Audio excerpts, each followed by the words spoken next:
Good morning, students. We again resume with our lesson, The Tiger King, and today is part 6.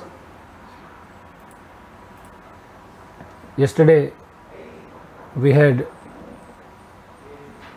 learned that a tiger was, after killing 99 tigers, a tiger was found in a hillside area of Pratibandpuram, and king was very happy with the villagers, so he exempted the village for 3 years of taxes. 3 साल का सारा ही tax जो था वो उनका माफ़ कर दिया. अब हम आगे बढ़ते हैं. यहाँ से आप देख पा रहे हैं, ये यहाँ से हम आगे बढ़ेंगे. The tiger was not easily found. अब महाराजा जो थे अब उस टाइगर की हंट पे निकल पड़े. The tiger was not easily found. अब वो शेर इतने आसानी से मिलने वाला नहीं था. It seemed as if it had wantonly का मतलब होता है जानबूझकर, hid itself in order to flout the महाराजा's will. जैसे महाराजा की इच्छा के विरुद्ध वो जानबूझ करके कहीं छुप गया था. The Maharaja was equally determined. लेकिन महाराजा ने भी उतना ही पक्का इरादा किया हुआ था. He refuse to leave the forest until the tiger was found. तो महाराजा ने भी तय कर लिया कि जब तक शेर नहीं मिलेगा मैं जंगल छोड़ के नहीं जाऊँगा. एज द डेज पास्ट, जैसे जैसे दिन गुजरते गए, महाराजाज फ्यूरी का मतलब गुस्सा, एंड ऑब्स्टिनेसी का मतलब होता है हट, जिद. महाराजा की जो जिद थी और गुस्सा जो था, माउंटेड अलार्मिंगली, यानी कि चेतावनी के स्तर पर, खतरे के स्तर तक पहुंच गया. Many officers lost their jobs. कई सारे ऑफिसर्स ने अपनी जो थी वो नौकरियां खो दी. कितनी अधिकारियों की नौकरियां चली गई क्योंकि महाराजा गुस्से में थे और गुस्से में होने के कारण वो सबको नौकरी से निकालते जा रहे थे. One day when his rage was at its height, जब उनका गुस्सा चरम सीमा पे पहुंच गया. RAG रेज, देखिए ये वाला मीनिंग है यहाँ पे. RAG रेज का मतलब होता है गुस्सा. The maharaja called the dewan, महाराजा ने दीवान को बुलाया. And ordered him to double the land tax forthwith. तो तुरंत, अब पहले तक खुश थे उस गांव से, तो उन्होंने कहा कि भाई इसका टैक्स जो है वो माफ़ कर दो. लेकिन अब वो गुस्से में थे तो उन्होंने कहा कि इस गांव का जो लगान है वो डबल कर दो. The people will become discontented, लोग असंतुष्ट हो जाएंगे. Then our state too will fall a prey. Prey का मतलब होता है शिकार, prey, PREY, prey to the Indian National Congress. तो उन्होंने कहा कि अगर हम भी फिर यहाँ पर पार्टी आ जाएगी, कांग्रेस पार्टी आ जाएगी, जब आज़ादी का जो स्वतंत्रता संग्राम चल रहा था, in that case you may resign from your post. तो फिर राजा गुस्से में थे, तो दीवान को भी कह दिया अगर कांग्रेस आ जाएगी तुम्हारा क्या काम है, तुम भी रिजाइन कर दो. Said the king. The dewan went home convince that if Maharaja did not find the tiger soon. अब दीवान अपने घर पे गया और इस बात से उसको पता चल गया था कि अगर टाइगर नहीं मिला, the result could be catastrophic, तो जिसका परिणाम भयंकर हो जाएगा. He felt life returning to him only when he saw the tiger which he had been brought from the People's Park in Madras. और उसकी जान तब वापस लौट आई जब उसने पीपल्स पार्क का मतलब यहाँ पे जू, चिड़ियाघर से लाया हुआ एक शेर देखा, और तब उनको लगा कि अब उनकी नौकरी बच जाएगी. And had kept hidden in the house. उसको घर में छुपा रखा था. दीवान ने किसी तरह से एक शेर मंगवा लिया था चिड़ियाघर से. एट मिडनाइट, रात को, when the town slept in peace, पूरा जब नगर शांति से सोया हुआ था, the dewan and his aged wife, उसकी दीवान अपनी उस पत्नी के साथ में, जो उसकी वयोवृद्ध पत्नी थी, उसके साथ dragged the tiger to the car, शेर को घसीट करके कार के पास ले गए. And shoved it into the seat, और उसको सीट पे धकेल करके पीछे धकेल दिया. The dewan himself drove the car, और खुद ही वो कार लेकर के ड्रो द कार, खुद ही गाड़ी चलाई. स्ट्रेट टू द फॉरेस्ट, कहाँ ले गए, सीधे जंगल में. वेयर महाराजा वॉज हंटिंग, जहाँ पे महाराजा शिकार कर रहे थे. When they reach the forest, the tiger launch its satyagraha and refuse to get out of the car. और जब वो वहाँ पे पहुँचे तो शेर जो था जैसे वो हड़ताल पे उतर गया और उसने भी उतरने से मना कर दिया. The dewan was thoroughly exhausted. दीवान बहुत थक गया in his efforts to hold the beast out of the car, उस जानवर को कार से बाहर धकेलने में. And pushed it down to the ground, और उसको ज़मीन पे उन्होंने धकेल दिया. ऑन द फॉलोइंग डे, अब अगले दिन क्या हुआ. On the following day the same old tiger wandered in the Maharaja's presence. अब वो शेर को पता नहीं था, वो तो घूमने लगा इधर उधर, और कहाँ पहुँच गया घूमते घूमते, जहाँ पे महाराजा मौजूद थे. And stood as if in a humble supplication, जैसे वहाँ पे खुद ही वो अपने आप को वहाँ पे शरण में आया हो, इस तरह से खड़ा हो गया. सामने ठीक उसी तरह से आ गया जैसे वो कह रहा है master what do you command of me, कि मेरे लिए क्या आदेश है। It was with boundless joy, अब उनको खुशी का ठिकाना नहीं रहा। That Maharaja took careful aim at the beast, महाराजा ने बहुत ध्यान से निशाना लगाया। The tiger fell in a crumpled heap, और जो शेर जो था वो बिल्कुल क्रम्पल्ड का मतलब कुचला हुआ, किसी जैसे आप देखते हैं कि कागज़ होता है उसको हम गोटा बना देते हैं ना, उसको हाथ में दबा करके, तो इस तरीके से ढेर में, और उसने जैसे ही मारा गोली मारी और वो शेर ढेर हो गया। I have killed the 100 tiger, मैंने 100 शेर मार दिया है। माई वो हैज़ बिन फुलफिल्ड, मेरी शपथ जो है वो पूरी हो गई है। The Maharaja was overcome with elation, और वो खुशी के मारे वो उसका ठिकाना नहीं था। Ordering the tiger to be brought to the capital in grand procession, उन्होंने आदेश दिया कि इसको भव्य जुलूस के रूप में इसको लाया जाए। The Maharaja hastened away in his car, महाराजा अपनी कार में बैठ के निकल गए। आफ्टर द महाराजा लेफ्ट, और महाराजा के जाने के बाद the hunters went to take a closer look at the tiger, अब जो साथ में शिकारी रहते थे वो महाराजा के वहाँ पहुँचे शेर को देखने के लिए पास से। The tiger look back at them rolling it's eyes in bafflement, bafflement का मतलब गफलत में, अफरा तफरी में। जैसे ही पास पहुँचे शेर ने भी अपनी गोल गोल आँखें खोली। द मैन रियलाइज्ड, तो उस समय उन लोगों को ये पता चल गया that the tiger was not dead, कि जो शेर है वो मरा नहीं है। The bullet had missed it, गोली अपना निशाना चूक गई थी। इट हैड फेंटेड, फेंटेड का मतलब होता है, लिखो, बेहोश होना। तो वो केवल गोली की आवाज़ सुन करके पास से जो गुजरी उससे वो बेहोश हो गया था। From the shock of the bullet whizzing past, जो उससे पास से निकली थी। The hunters wondered what they should do, अब वो शिकारी जो थे वो भी आश्चर्य करने लगे कि अब क्या करें। They decided that the maharaja must not come to know that he had miss the target, तो उन्होंने तय किया कि महाराजा को ये पता नहीं चलना चाहिए कि गोली अपना निशाना चूक गई है। इफ़ ही डिड, अगर उनको पता चला, they could lose their jobs, उनकी नौकरी चली जाएगी। One of the hunters took am from a distance of 1 foot, उनमें से एक शिकारी ने 1 फुट की दूरी से निशाना लगाया एंड शॉट द टाइगर, और शेर को मार दिया। This time he killed it without missing this mark, तो इस बार उन्होंने बिना निशाना चुके गोली मार दी। अब आप देखिए, राजा समझ रहा है कि मैंने जो है वो शेर मार दिया है, बट एक्चुअली उन्होंने 99 ही मारे हैं, अभी तक 100 शेर तो शिकारियों ने मारा है। देन फिर एज कमांडेड बाय किंग, जैसे राजा का आदेश था, the dead tiger was taken in the procession through the town and buried, उसको जुलूस के रूप में ले जाया गया और उसको दफना दिया गया। A tomb was erected over it, और एक गुंबज उसके ऊपर खड़ा कर दिया गया। इस प्रकार से 100 शेर राजा समझ रहा है कि मैंने मार दिया। A few days later the Maharaja son's 3rd birthday was celebrated, महाराजा के बेटे का 3रा जन्मदिन मनाया गया। Until then the Maharaja had given his entire mind over to tiger hunting, महाराजा ने पहली बार अपने बेटे का 3रा जन्मदिन मनाया, क्योंकि इसके पहले थे तो उनका पूरा जो ध्यान था वो शेरों के शिकार में था। He had no time to spare for this crown prince, उनके पास टाइम नहीं था प्रिंस के लिए। But now that king turn his attention to child, चूंकि अपना ध्यान बच्चे पे था, he wish to give him some special gift on his birthday, आज इसका बर्थडे है, वो पहली बार मना रहे थे बर्थडे, तो आज को कुछ गिफ्ट देते। He went to the shopping centre in Pratimanpuram, तो यहाँ जो दुकानें जो थी वहाँ पर गए, एंड सर्च एवरी शॉप, हर दुकान को तलाशा, but couldn't find anything suitable, लेकिन कुछ भी उपयुक्त नहीं मिला। Finally spotted a wooden tiger in the toy shop, और अंततः उनको एक खिलौने की दुकान में एक लकड़ी का शेर मिला। And decided it was perfect gift, कि यही सबसे परफेक्ट गिफ्ट है। The wooden tiger cost only 2 आनाज, वो केवल 2 आना का था, and a quarter, but the shopkeeper new, लेकिन दुकानदार को पता था कि अगर if he क्वार्टेड such a low price, कि अगर वो इतनी कम कीमत बताएगा तो Maharaja he would be punish under the rules of emergency, उनको आपातकाल की स्थिति में नियमों के अंतर्गत उसको सजा मिलेगी। So he said your majesty this is an extremely rare piece of craftsmanship, उन्होंने कहा कि कलाकारी का एक बहुत ही दुर्लभ उदाहरण है। अ बार्गेन एट 300 रुपीज़, ये 300 रुपये का है। Every very good, let be your offering to crown prince on his birthday, तो उन्होंने कहा ठीक है, बहुत अच्छी बात है, ये तुम्हारी तरफ से प्रिंस को गिफ्ट कर दो। Said the king and took it away with him, अपने साथ उसको ले गए। On that day father and son played with that little tiny wooden tiger, बाप बेटे दोनों उस छोटे से शेर से, लकड़ी के शेर से खेले। It had been carved by an unskilled carpenter, अब वो किसके द्वारा बनाया गया था? एक नौसिखिए जो पूरी तरह से निपुण नहीं था, उसके एक सुथार के द्वारा बनाया गया था, कारपेंटर के द्वारा। इट्स सरफेस वॉज रफ, उसकी अब वो जो लकड़ी की सतह थी वो चिकनी नहीं थी, रफ थी, खुरदरी थी।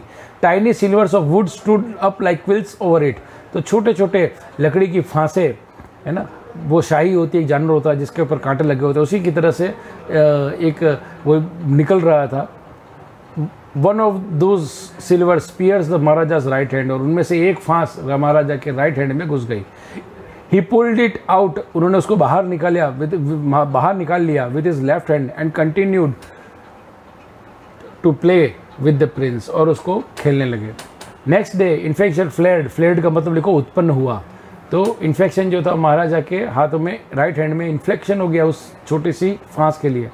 इन 4 days it develop into a separating सोर, और अगले 4 दिनों में उसमें से पस निकलने लगे, मवाद भर गया, पीप भर गया, which spread all over the arm, जो पूरे हाथ में फैल गया। 3 famous surgeons were brought in from Madras, 3 प्रसिद्ध सर्जन शल्य चिकित्सक लाए गए, मद्रास से बुलाए गए उनका ऑपरेशन करने के लिए। आफ्टर होल्डिंग अ कंसल्टेशन, बहुत बड़ा परामर्श करने के बाद डिसाइडेड टू ऑपरेट, उन्होंने तय किया कि इनका ऑपरेशन करना पड़ेगा। द ऑपरेशन टुक प्लेस, और उनका ऑपरेशन हुआ। The 3 surgeons who perform it came out of the theatre, वो उस ऑपरेशन थिएटर से बाहर आए, अनाउंस, उन्होंने घोषणा की। द ऑपरेशन वो सक्सेसफुल, कि ऑपरेशन तो सक्सेसफुल हुआ, ऑपरेशन सफल हुआ, लेकिन द महाराजा वॉज डेड, लेकिन महाराजा इज डेड, कि महाराजा की मृत्यु हो गई है। In this manner the 100th tiger took its final revenge upon the tiger king, और इस तरीके से 100वें शेर ने अपना बदला महाराजा से ले लिया। So this was the lesson tiger king. Hopefully you have enjoyed it. आप देख रहे हैं ये बुक के कुछ क्वेश्चंस है, इसको आप सॉल्व करने की कोशिश करें। ये का अल्टरनेटिव्स है, फर्स्ट सेकंड क्वेश्चन में, थर्ड फोर्थ 5 क्वेश्चन है। इसके बाद में आप ये बी वाला सेक्शन है, ये 1 से लगा करके 8 तक, इनको सॉल्व करने की कोशिश करें। कोई भी प्रॉब्लम आए तो डेफिनेटली मुझे बताएं। Okay, in our next part we are going to start new lesson. Till then, thank you.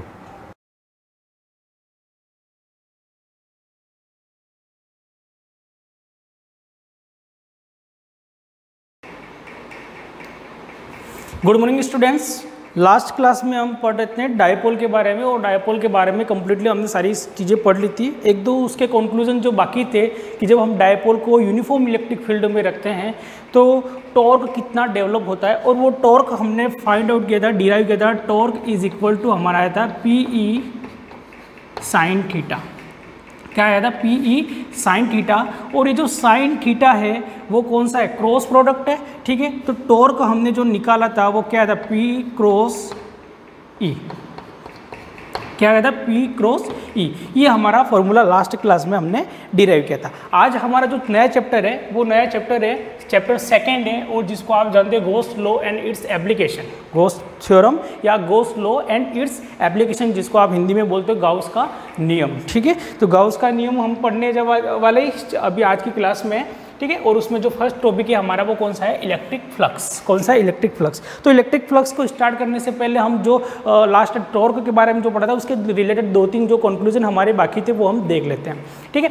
तो हमने देखा था कि किसी ये यूनिफॉर्म इलेक्ट्रिक फील्ड है, और यूनिफॉर्म इलेक्ट्रिक फील्ड का साइन क्या है? तो सारी फील्ड लाइंस कैसी है? एक दूसरे के पैरेलल है। और अगर फील्ड लाइंस पैरेलल है इसका मतलब ये कौन सी इलेक्ट्रिक फील्ड है? तो ये एक तरह की यूनिफॉर्म इलेक्ट्रिक फील्ड है। अब यूनिफॉर्म इलेक्ट्रिक फील्ड में अगर हमने हमारे डायपोल को रखा था, जैसे कि ये हमारा डायपोल है, तो हमने देखा था यहाँ पर जो फोर्स था +Q × E फोर्स था, ठीक है। ये डायपोल का सेंटर, ये टोटल डिस्टेंस था, ये 2L इसका जो डिस्टेंस था ये वाला, ठीक है। ये माइनस चार्ज था, माइनस चार्ज के ऊपर जो फोर्स था वो इस डायरेक्शन में था, और वो कितना था? -Q × E। और हमने देखा था कि जो इस डायपोल के ऊपर जो लीनियर फोर्स है, लीनियर फोर्स कितना है? तो इस डायरेक्शन में फोर्स लग रहा है Q × E, और इस डायरेक्शन में फोर्स लग रहा है Q × E। तो linear force, net linear force इस डायपोल के ऊपर कितना होगा? तो जो इसके ऊपर होगा प्लस का Q × E, ठीक है, और -Q × E। तो जो नेट फोर्स इस डायपोल के ऊपर होगा वो कितना होगा? 0। यानी लीनियर फोर्स कितना हो जाएगा? डायपोल के ऊपर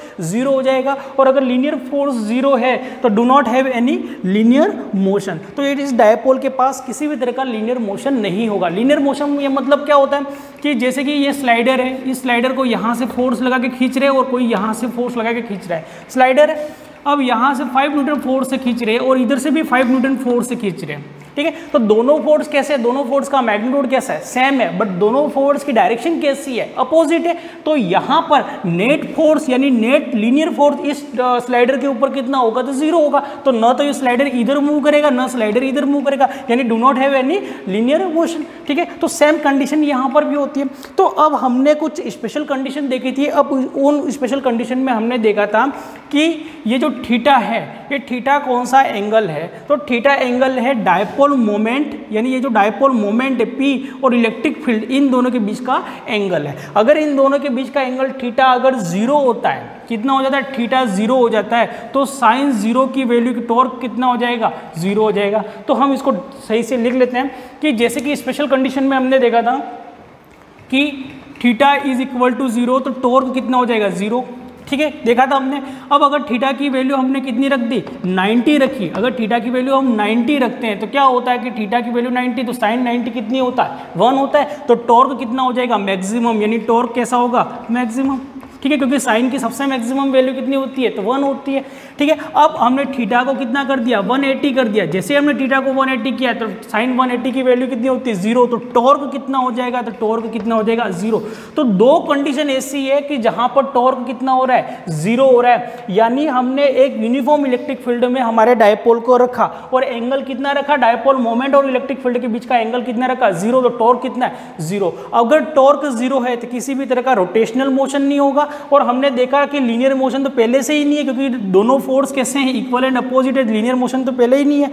अब टॉर्क 0 होगा तो रोटेशनल मोशन भी नहीं होगा। तो यानी हम कह सकते हैं कि जो हमारा डायपोल है वो 0 डिग्री के एंगल पर, अगर एंगल कितना है, 0 डिग्री है, तो तब हमारा जो डायपोल है वो कौन सी कंडीशन में, तो इक्विलिब्रियम कंडीशन में। कौन सी कंडीशन में, इक्विलिब्रियम कंडीशन में, या हम कह सकते हैं साम्यावस्था में। कौन सी अवस्था में, साम्यावस्था में, ठीक है, या हम कह सकते हैं इक्विलिब्रियम कंडीशन है, ठीक है। तो जब टॉर्क, एक तो टॉर्क 0 कब होता है, तो 0 डिग्री पर टॉर्क 0 होता है, और एक 180 डिग्री पर टॉर्क क्या होता है, 0 होता है। तो इन दोनों एंगल पर हमारा जो डायपोल होगा वो कौन सी कंडीशन में होगा, इक्विलिब्रियम कंडीशन पर होगा। तो अब इक्विलिब्रियम कंडीशन भी दो तरह की होती है, एक होती है स्टेबल इक्विलिब्रियम होती है, और एक होती है अनस्टेबल इक्विलिब्रियम कंडीशन होती है। तो स्टेबल और अनस्टेबल क्या होती है उसको हम देख लेते हैं कि जैसे कि ये इलेक्ट्रिक फील्ड है, ये इलेक्ट्रिक फील्ड की डायरेक्शन है, ठीक है। हमने हमारे डायपोल को ऐसे रखा, कैसे रखा, एलोंग इलेक्ट्रिक फील्ड रखा। कैसा रखा हमने, एलोंग इलेक्ट्रिक फील्ड रखा, यानी ये हमारा माइनस क्यू है और ये हमारा प्लस क्यू है और ये इसका सेंटर है, ठीक है, सेंटर है। अब यहाँ पर हमने क्या किया कि हमारे डायपोल को, पहले आप समझ लो कि स्टेबल और अनस्टेबल क्या होता है, ठीक है। अगर ये कोई डायपोल है, सपोज ये कोई ऑब्जेक्ट है, ठीक है। अब ये अभी कौन सी कंडीशन में, न ये हिल रहा है, न डूल रहा है, न रोटेशनल मोशन कर रहा है, न कोई भी मोशन नहीं कर रहा है। इसका मतलब ये कौन सी कंडीशन में अभी, तो ये अभी है इक्विलिब्रियम कंडीशन में, ठीक है। न इसके पास रोटेशनल मोशन है, न इसके पास लीनियर मोशन है। अगर मैंने ये अभी ये इसको अगर मैंने डिस्टर्ब किया, जैसे ही मैंने इसको डिस्टर्ब किया और ये वापस अपने ओरिजिनल पोजिशन पर आता है, तो इस वाले इसकी ये जो कंडीशन है इसको हम बोलेंगे स्टेबल इक्विलिब्रियम। क्या बोलेंगे, स्टेबल इक्विलिब्रियम। अगर मैंने इसको डिस्टर्ब किया और ये अगर वापस अपनी कंडीशन में नहीं आया, अपनी ओरिजिनल पोजीशन में नहीं आया, तो हम इसको बोलेंगे अनस्टेबल इक्विलिब्रियम, ठीक है। तो जैसे ही इस डायपोल को हमने इलेक्ट्रिक फील्ड में रखा, अब डायपोल मोमेंट की डायरेक्शन कौन सी है, तो डायपोल मोमेंट की डायरेक्शन है -2 प्लस, यानी ये वाली डायरेक्शन है, ठीक है। इलेक्ट्रिक फील्ड की डायरेक्शन भी कौन सी, ये। तो डायपोल मोमेंट और इलेक्ट्रिक फील्ड के बीच में एंगल कितना हो गया, तो हम जानते हैं कि इन दोनों के बीच में एंगल कितना हो गया, तो एंगल 0 है। अगर एंगल 0 तो टॉर्क कितना हो जाएगा, 0, यानी ये जो डायपोल है अभी कौन सी कंडीशन में, इक्विलिब्रियम कंडीशन में, यानी इस पे किसी भी तरह का टॉर्क नहीं लग रहा है, न किसी भी तरह का इसके ऊपर लीनियर मोशन है। अब इसको हमने डिस्टर्ब कर दिया, हल्का सा हमने डिस्टर्ब कर दिया कि जैसे ये हमारा इनिशियल पोजीशन थी डायपोल की, अब इसको हमने डिस्टर्ब करके कुछ ऐसा कर दिया। जैसे हमने ऐसा किया, अब यहाँ पर कौन सा चार्ज है, प्लस क्यू चार्ज है, और यहाँ पर कौन सा चार्ज है, माइनस क्यू चार्ज है। तो अब ये इलेक्ट्रिक फील्ड का जो फोर्स लगेगा इसके ऊपर, वो प्लस को क्या करेगा, इस डायरेक्शन में लगेगा, यानी प्लस के ऊपर इस डायरेक्शन में, और माइनस के ऊपर कौन सी डायरेक्शन में लगेगा, इस डायरेक्शन में लगेगा। तो हम देखेंगे कि जैसे हमारा डायपोल ऐसा था, इक्विलिब्रियम कंडीशन में था, ठीक है, हमने इसको थोड़ा सा डिस्टर्ब किया, और डिस्टर्ब करने के बाद देखा कि जैसे इलेक्ट्रिक फील्ड लाइंस हमने ऑन की, इलेक्ट्रिक फील्ड लाइंस के कारण ये वापस अपनी ओरिजिनल पोजीशन में आ गया, ठीक है। तो इस टाइप का ये जो डायपोल है इसको हम बोलेंगे स्टेबल इक्विलिब्रियम कंडीशन। ये वाली जो कंडीशन है कौन सी है? Stable equilibrium condition. अब दूसरी होती है unstable equilibrium condition. Unstable equilibrium condition का मतलब क्या होता है कि ये इलेक्ट्रिक फील्ड है, ये इलेक्ट्रिक फील्ड है। अब हमने डायपोल को कहाँ पर रखा हुआ है? इस इलेक्ट्रिक फील्ड में रखा है और कितने एंगल पर रखा हुआ है? 180 डिग्री के एंगल पर। मतलब क्या होता है कि प्लस क्यू को हमने यहाँ पर रखा है और माइनस क्यू यहाँ पर, यानी हमारा डायपोल कुछ इस टाइप से लगा है। यानी डायपोल मोमेंट की डायरेक्शन कौन सी है? ये वाली।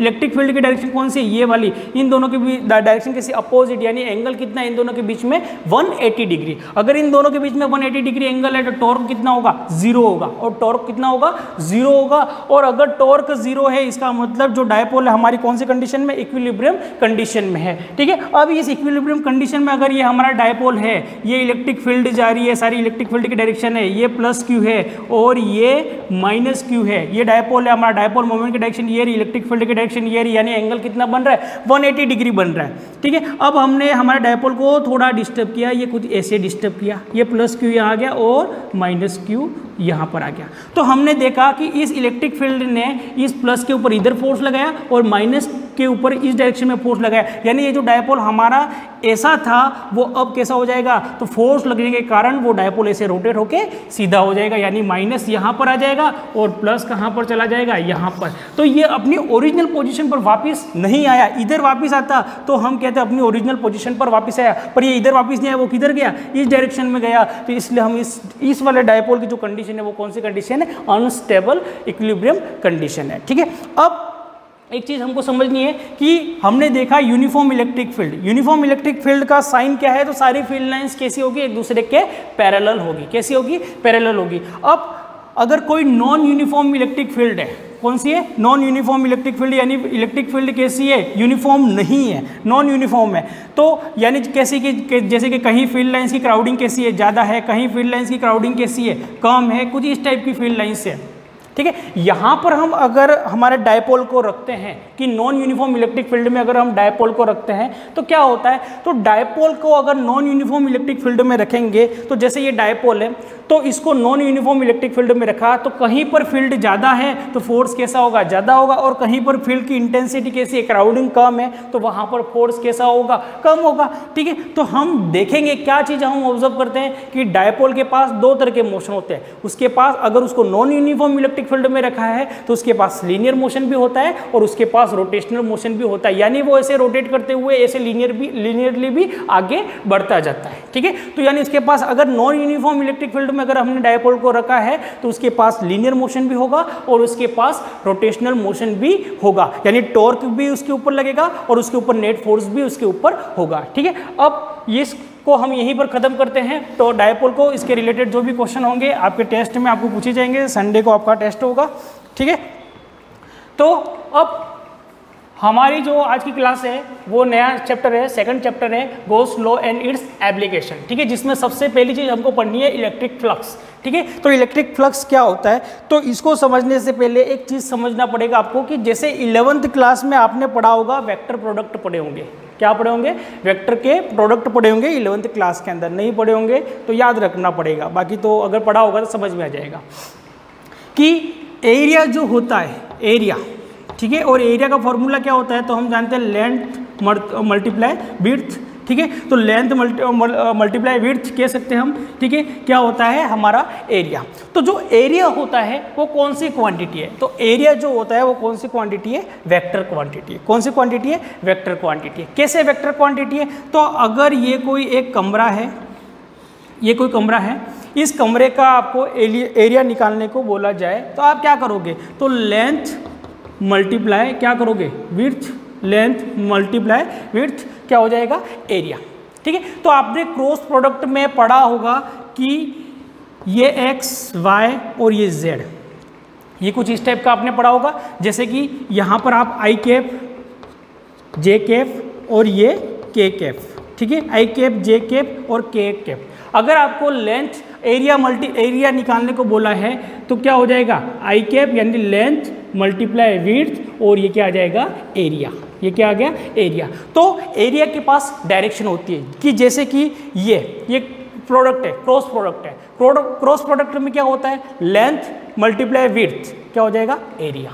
लेंथ मल्टीप्लाई विड्थ क्या आता है, एरिया। तो एरिया की डायरेक्शन होती है, क्या होती है, एरिया के पास मैग्नीट्यूड भी होता है और उसकी एक डायरेक्शन भी होती है। तो जैसे कि ये लेंथ मल्टीप्लाई ये क्या है, विड्थ, तो ये तो इसका क्या हो गया, ये इसका हो गया मैग्नीट्यूड, यानी लेंथ मल्टीप्लाई विड्थ, ये क्या हो गया इसका मैग्नीट्यूड, और लेंथ मल्टीप्लाई विड्थ क्या होता है, एरिया, ये क्या आ गया, एरिया। ठीक है, तो एरिया कौन सी क्वांटिटी है, आपकी वेक्टर क्वांटिटी है। और एरिया का जो एरिया वेक्टर होता है वो हमेशा सरफेस के कैसा होता है, नॉर्मल होता है। जैसे कि ये कोई सरफेस है, इस सरफेस का एरिया कितना है, ए है, तो इसका जो एरिया वेक्टर होगा उसको हम किससे डिनोट करेंगे, यूनिट वेक्टर से। किससे डिनोट करेंगे हम, यूनिट वेक्टर से। तो जो एरिया वेक्टर होता है वो हमेशा सरफेस के कैसा होता है, नॉर्मल होता है। तो एरिया वेक्टर कैसा होता है, नॉर्मल टू सरफेस, कैसा होता है, नॉर्मल टू सरफेस। ये चीज़ आपको ध्यान रखनी है कि जैसे कि ये कोई चीज़ है, इसका एरिया, तो इसका एरिया कैसे निकालोगे आप, तो length multiply width, length multiply width is called area. क्या आ गया, एरिया। तो लेंथ मल्टीप्लाई विड्थ, तो ये क्या आ गया, एरिया। तो ये जो सरफेस है, इस सरफेस के हमेशा जो एरिया वेक्टर होता है वो कैसा होता है, सरफेस के नॉर्मल होता है। कैसा होता है, नॉर्मल होता है। तो इसीलिए हम कहते हैं कि जो सरफेस जो एरिया है वो हमारी कौन सी क्वांटिटी है, वेक्टर क्वांटिटी है। तो लेंथ मल्टीप्लाई विड्थ, ये क्या आ गया, एरिया। तो एरिया जो वेक्टर होता है वो हमेशा सरफेस के कैसा होता है, नॉर्मल होता है। आपको ये चीज़ को याद रखना है, ध्यान रखना है। ठीक है, अब हम हमारे टॉपिक पर आते हैं, क्योंकि एरिया वेक्टर हम इसके अंदर यूज़ करेंगे। फ्लक्स, इलेक्ट्रिक फ्लक्स, ठीक है, यानी विद्युत फ्लक्स, हिंदी में भी फ्लक्स ही बोलते हैं। ठीक है, फ्लक्स को फ्लक्स ही बोलते हैं, इसलिए दिक्कत नहीं आनी चाहिए। तो क्या होता है फ्लक्स, तो एक कमरा है, जैसे कि ये कोई कमरा है, इस कमरे में यहाँ विंडो है, ठीक है, यानी जाली है जिसको हम बोलते हैं विंडो। ठीक है, यहाँ से एयर आ रही है अंदर, हवा आ रही है अंदर। ठीक है, बाहर जो हवा चल रही है वो इस कमरे के अंदर आ रही है। किसके थ्रू आ रही है, तो इस विंडो के थ्रू अंदर एयर आ रही है। अब इस कमरे में एयर की कितनी क्वांटिटी होगी या कितनी क्वांटिटी एक सेकेंड में इस विंडो से आएगी, वो किस पे डिपेंड करेगा, वो किस पे डिपेंड करेगा। एक बार फिर से कि ये एक कमरा है हमारा और इस कमरे में यहाँ पर एक विंडो लगी हुई है, एक जाली है यहाँ पर। ठीक है, बाहर से एयर इस कमरे में एंटर कर रही है। तो एक सेकेंड में हमने क्या बोला कि एक सेकेंड में इस एयर की कितनी क्वांटिटी इस कमरे के अंदर आ जाएगी, वो किस पे डिपेंड करेगा, वो किस पे डिपेंड करेगा, तो वो डिपेंड करेगा इस ये जो विंडो है इसके एरिया पे, इसका जो एरिया है इस पे डिपेंड करेगा। दूसरा किस पे डिपेंड करेगा कि ये जो एयर की स्पीड कितनी है, एयर की स्पीड कितनी है, और उस स्पीड को हम बोलेंगे इंटेंसिटी। क्या बोलेंगे हम, इंटेंसिटी, कि एयर की इंटेंसिटी ज़्यादा है, एयर की इंटेंसिटी कैसी कम है। तो इस कमरे के अंदर एक सेकंड में कितनी एयर आएगी वो किस किस पे डिपेंड करेगा, एक तो एरिया पे डिपेंड करेगा कि ये जो एरिया है विंडो का वो कितना है। दूसरा डिपेंड करेगा उस एयर की स्पीड जिसको हम बोलेंगे इंटेंसिटी पर। ठीक है, तो इंटेंसिटी पे डिपेंड करेगा और एरिया पे डिपेंड करेगा। ठीक है, अब बोला समझ में आ गया हमको कि इसके अंदर जो क्वांटिटी एयर आएगी वो एरिया पे और इंटेंसिटी पे डिपेंड करेगा। अब नेक्स्ट, अगर ये सपोज ये हमारी खिड़की है, ऐसी खिड़की है, ये हमारा कमरा इधर साइड और ये खिड़की है। अब एयर का जो फ्लो हो रहा है वो ऐसे हो रहा है, तो फिर एयर हमारे कमरे में आएगी। ठीक है, अगर वो एयर का फ्लो ऐसे हो रहा है, इस डायरेक्शन में हो रहा है, कैसे हो रहा है, एलोंग सरफेस, या हम कह सकते हैं एलोंग ये जो हमारी ये जो विंडो है इसके ऐसे हो रहा है। ठीक है, एलोंग हो रहा है। तो यहाँ पर अगर इस तरह से फ्लो हो रहा है किसका, एयर का, तो एयर अंदर आएगी क्या, नहीं आएगी। तो एयर की डायरेक्शन पे भी डिपेंड करता है कि इस कमरे के अंदर कितनी एयर आएगी। ठीक है, तो तीन चीज़ें हमने देखी कि एक तो ये जो विंडो है इसका एरिया पे डिपेंड करेगा कि कितनी एक सेकंड में एयर अंदर आएगी। ठीक है, दूसरा एयर की स्पीड जिसको हम बोलेंगे इंटेंसिटी पे डिपेंड करेगा, और तीसरा किस पे डिपेंड करेगा, एयर की डायरेक्शन पर डिपेंड करेगा। किस पे डिपेंड करेगा, एयर की डायरेक्शन पर। अब सेकंड चीज, दूसरी चीज हम लेते हैं, ये कोई एक पाइप है हमारे और इस पाइप में पानी आ रहा है, पानी आ रहा है। यहाँ पर हमने हमारा कोई बकेट रख दिया, कोई बकेट हमने रख दिया। ठीक है, अब ये पानी आएगा और ये बकेट भरेगा। ठीक है, अब ये बकेट कितने टाइम में भरेगा या कितना भरेगा, वो किस पे डिपेंड करेगा। तो यहाँ से जितना पानी आएगा कि जैसे कि मैंने बोला कि भाई 2 सेकंड में बकेट भर जाना चाहिए, 2 सेकंड में बकेट भर जाना चाहिए। अब वो 2 सेकंड में भरेगा या नहीं भरेगा वो किस पे डिपेंड करेगा, तो वो डिपेंड करेगा कि यहाँ से पानी कितना आ रहा है, ठीक है, यानी पानी की स्पीड कितनी है, वाटर की स्पीड कितनी है, ये जो पाइप है इसका क्रॉस सेक्शन एरिया कितना है, ठीक है, और ये जो वाटर फ्लो हो रहा है उस वाटर फ्लो की डायरेक्शन कौन सी है। अगर वाटर फ्लो, अगर हमने देखा कि ये पाइप है हमारा ऐसा सीधा जा रहा है, ठीक है, और यहाँ पर हमने एक छेद कर दिया, ठीक है, अगर वाटर का फ्लो कैसा है, बहुत ज़्यादा स्पीड से और डायरेक्शन इस डायरेक्शन में ही फ्लो होना है इस वाटर को, यहाँ पर भी गेट खुले तो यहाँ पर पानी कैसा आएगा, कम आएगा, और आधा पानी कहाँ पर चला जाएगा, इस डायरेक्शन में चला जाएगा। यानी कुल मिला के हम ये कहना चाहते हैं कि इस कमरे में एयर कितनी आएगी या बकेट के अंदर पानी कितना आएगा, पानी की क्वांटिटी यानी मैग्नीट्यूड कितना आएगा, वो किस पे डिपेंड करता है। तो वो जहाँ से आ रही है वहाँ का क्रॉस सेक्शन एरिया, ठीक है, उसकी स्पीड, और दूसरा उसकी डायरेक्शन पे डिपेंड करता है। किस पे डिपेंड करता है, डायरेक्शन पे डिपेंड करता है। तो हमने देखा कि वाटर फ्लो हो रहा है, उसके पास एक डायरेक्शन है, यानी वो कौन सी क्वांटिटी है, या हम कह रहे हैं एयर फ्लो हो रही है, उसके पास डायरेक्शन है कि एयर इस डायरेक्शन में फ्लो हो रही है, तो हम कहेंगे एयर कौन सी क्वांटिटी है, वेक्टर क्वांटिटी है। पर हम जब इस एयर इस कमरे के अंदर आ जाएगी, इस कमरे के अंदर आ जाएगी और हमने बोला कि इस कमरे में इतनी एयर है, तो वो कौन सी क्वांटिटी है, वहां पर हमने सिर्फ मैग्नीट्यूड बताया कि इस कमरे में इतनी क्यूबिक या इतनी एयर है, तो वो क्या है, उसका मैग्नीट्यूड है, यानी वो कौन सी क्वांटिटी है, स्केलर क्वांटिटी है। तो एक बार जब हम डायरेक्शन की बात करते हैं तब एयर को हम बोलते हैं वेक्टर क्वांटिटी, और एक बार जब हम क्वांटिटी की बात करते हैं तब हम बोलते हैं एयर को स्केलर क्वांटिटी। सेम थिंग, यही चीज हम किसके लिए यूज करेंगे, इलेक्ट्रिक फील्ड के लिए। किसके लिए यूज करेंगे, इलेक्ट्रिक फील्ड के लिए, कि इलेक्ट्रिक फील्ड है वो कौन सी क्वांटिटी है। तो हम जानते हैं कि इलेक्ट्रिक फील्ड हमारी कौन सी क्वांटिटी है, वेक्टर क्वांटिटी है। कौन सी क्वांटिटी है, वेक्टर क्वांटिटी है। पर जैसे ये इलेक्ट्रिक फील्ड लाइंस आ रही है, ये इलेक्ट्रिक फील्ड लाइंस आ रही है, ठीक है, हमने बीच में हमारा एक एरिया रख दिया, एरिया रख दिया, ठीक है। अब इलेक्ट्रिक फील्ड की ये डायरेक्शन है, तो ये कौन सी क्वांटिटी है, वेक्टर क्वांटिटी है। पर हमने बोला कि यहाँ पर हमने एक एरिया रख दिया, एक सरफेस हमने यहाँ पर रख दी, और हमने देखा कि इस सरफेस के साथ जितनी फील्ड लाइंस लिंक होगी, इस सरफेस के साथ जितनी फील्ड लाइंस लिंक होगी या इस सरफेस के साथ जितनी फील्ड लाइंस अटैच होगी, उसको हम बोलेंगे फ्लक्स। क्या बोलेंगे हम उसको, फ्लक्स। तो फ्लक्स भी क्या है, तो फ्लक्स भी क्या है, तो total number of field lines link with a surface या attach with a surface is called electric flux. तो फ्लक्स कौन सी क्वांटिटी है, तो फ्लक्स कौन सी क्वांटिटी है, स्केलर क्वांटिटी है। कौन सी क्वांटिटी है, स्केलर क्वांटिटी है। पर इलेक्ट्रिक फील्ड कौन सी क्वांटिटी है, तो इलेक्ट्रिक फील्ड वेक्टर क्वांटिटी है। तो इलेक्ट्रिक फील्ड लाइंस की जो क्वांटिटी है कि कितनी क्वांटिटी फील्ड लाइंस की इसके साथ लिंक होगी, उसी को हम क्या बोलते हैं, फ्लक्स बोलते हैं। उसी को हम क्या बोलते हैं, फ्लक्स बोलते हैं, ठीक है। तो total number of field lines link with surface, या हम कह सकते हैं area, is called electric flux, ठीक है। अगर इस एरिया को मैंने क्या कर दिया, झुका दिया, अभी मैंने बोला कि ये जो एरिया हमने रखा यहाँ पर, इस पर कितनी फील्ड लाइंस लिंक हो रही है या कितनी फील्ड लाइंस इससे अटैच हो रही है, तो 1 2 3 4 और 5। तो कितना फ्लक्स इसके साथ लिंक हुआ, तो हमने बोला कि इसके साथ फ्लक्स लिंक हुआ 5। कितना लिंक हुआ, फ्लक्स लिंक 5, ठीक है। पर अगर मैंने इस एरिया को क्या रखा, थोड़ा सा झुका दिया, ये झुका दिया मैंने, ये जो इतना बड़ा एरिया था उसको थोड़ा मैंने झुका दिया, ये, ठीक है। तो अब इसके साथ जो फील्ड लाइन लिंक कर रही है, लिंक हो रही है, वो कितनी हो रही है, तो हमने देखा ये वाली जो फील्ड लाइंस थी वो तो सीधी निकल गई। अब जो लिंक हो रही है इसके साथ जो अटैच हो रही है वो कितनी हो रही है, 1 2 3 और 4, यानी 4 फील्ड लाइंस लिंक हो रही है। तो हम कहेंगे फ्लक्स कितना, 4। फ्लक्स कितना, 4। तो इलेक्ट्रिक फील्ड कौन सी क्वांटिटी है, वेक्टर क्वांटिटी है। और कितनी फील्ड लाइंस किसी सरफेस के साथ लिंक होगी, उसी को हम क्या बोलते हैं, फ्लक्स। क्या बोलते हैं हम, फ्लक्स।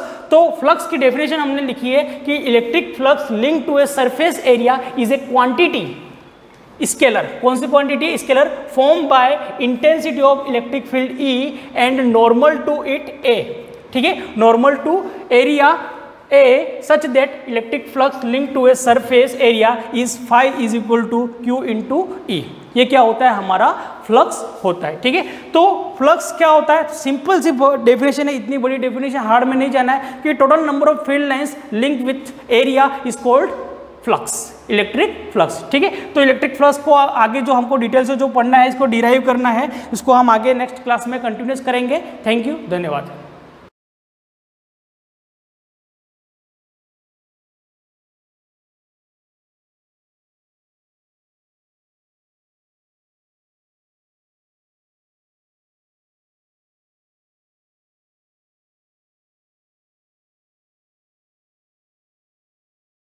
गुड मॉर्निंग एवरीवन, सभी को सुप्रभात।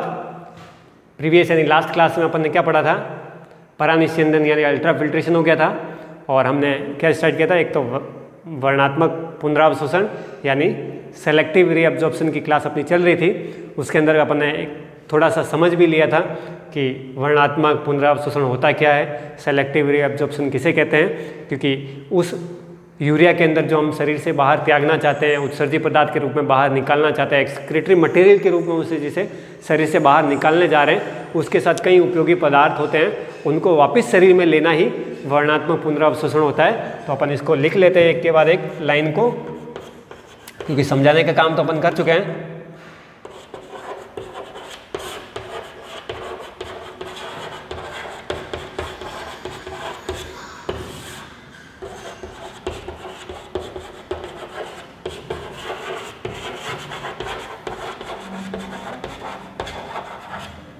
ठीक है, ये टॉपिक अपन पढ़ रहे हैं, तो सेलेक्टिव रीअब्जॉर्प्शन के अंदर क्या क्या लिखना है, एक एक करके लिख देते हैं। ग्लोमेरुलर निस्यंदन में यूरिया के अलावा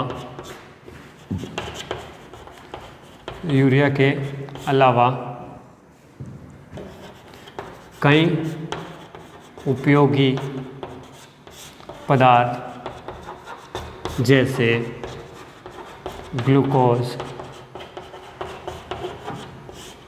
अमीनो अम्ल, विटामिन, खनिज लवण, जल आदि मौजूद रहते हैं,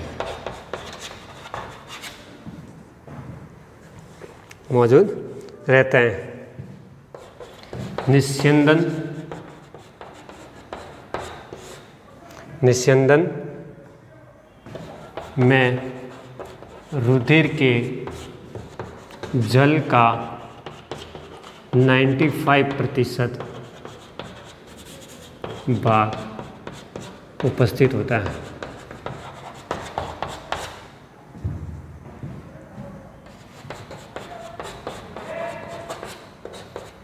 तीसरी बात होगी, इसका 0.8% ही मूत्र में यानी यूरिया में परिवर्तित हो पाता है। कितना देखो, 0.8% किसका, जो इतना भाग जल उपस्थित है। इट मीन्स अगर पूरा बॉडी से पार्ट सीक्रेट कर दिया जाए, उसमें सिर्फ कितना 0.8% यानी 1% भी उसके अंदर यूरिया मौजूद नहीं है। 1% से भी कम मात्रा में यूरिया मौजूद है, लेकिन वो सीक्रेटरी मटेरियल के रूप में वहाँ तक पहुँच चुका है। अगर उस टोटली सीक्रेटरी मटेरियल के रूप में बाहर से निकाल दिया जाए, तो सोचो हमारी बॉडी से कितने सारे ऐसी चीज़ों का लॉस हो जाएगा जो हमारे लिए बहुत उपयोगी होते हैं। तो उन्हीं चीज़ों को वापस रीअब्जॉर्ब करना ही पुनरावशोषण कहलाता है। तो इतने प्रतिशत भाग को अपन सीधा बाहर नहीं निकाल सकते, इतने प्रतिशत भाग को ही निकाल देंगे तो शरीर के साथ टेम्परेचर है, शरीर का जो मूवमेंट है वो सारा ही खत्म हो जाएगा। तो इतने प्रतिशत भाग को हम सीधा बाहर नहीं निकाल सकते। इसका सिर्फ 0.8% मतलब 1% भी भाग अपन मूत्र के रूप में कन्वर्ट नहीं कर पा रहे हैं, लेकिन त्याग देंगे तो सारा बाहर निकल जाएगा। तो 1% मूत्र है, उसी को अगर बाहर निकालेंगे तो सारा ही जो मटेरियल बचेगा वो हमारे लिए उपयोगी पदार्थ के रूप में शरीर में बना रहेगा। तो इतना प्रतिशत ही यूरिया में परिवर्तित हो पाता है।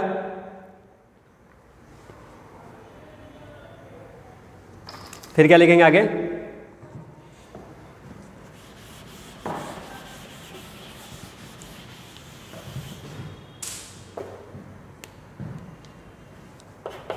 इसमें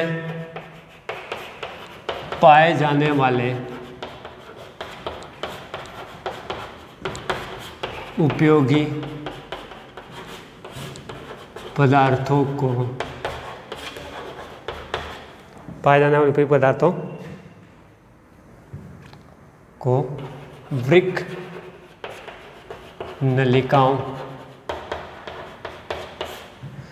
नलिकाओं द्वारा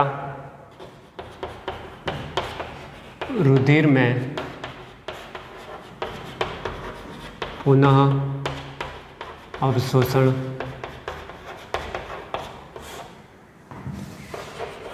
कर लिया जाता है।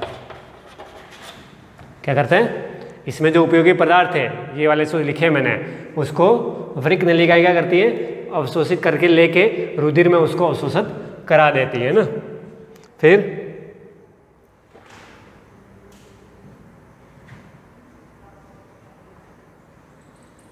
वृक्क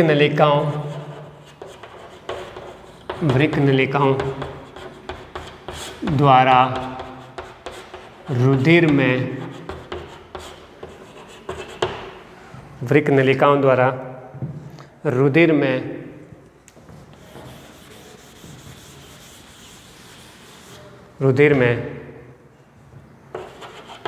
अवशोषण की प्रक्रिया को ही वर्णात्मक पुनरावशोषण यानी सेलेक्टिव रीअब्जॉर्प्शन कहते हैं।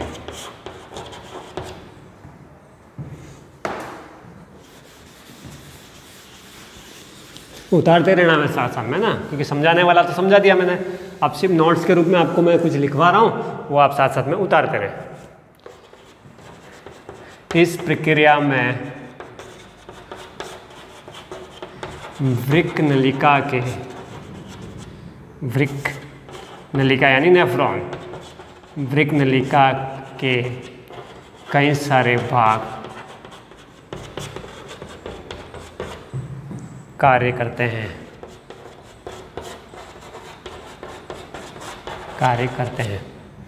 पहला आपका आ गया जैसे समीपस्थ कुंडलित नलिका, समीपस्थ कुंडलित नलिका द्वारा पुनरावशोषण, है ना। तो समीपस्थ कुंडलित नलिका द्वारा पुनरावशोषण कैसे होता है, सब भाग के अलग अलग पुनरावशोषण की बात करेंगे अपन। समीपस्थ की करेंगे, दूरस्थ की करेंगे, हैंडलेपोस की करेंगे। हैंडलेपोस में भी आरोही अवरोही भुजा के दोनों की बात करेंगे, जिसके अंदर सोडियम और क्लोराइड के रूप में अलग अलग रूप चीज़ों का पुनरावशोषण होता है। तो ये सारी चीज़ें कैसे अवशोषित की जाती है अलग अलग भागों के द्वारा, उन सब की चर्चा अपन करेंगे। तो समीपस्थ कुंडलित नलिका में क्या अवशोषण होता है वो देख लें। इसमें सारी बातें नहीं लिखवा रहा हूँ, कि कॉमन चीज़ें बार बार लिखवाने से कोई मतलब नहीं है। इसमें 60 से 80% भाग का या उपयोगी पदार्थों का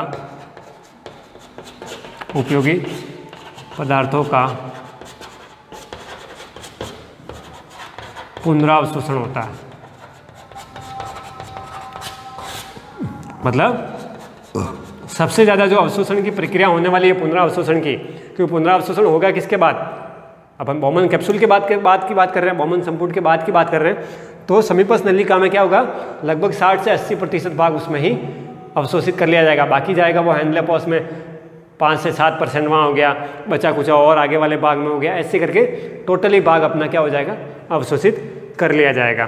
तो ये आपके समीपस्थ वाला भाग हो गया।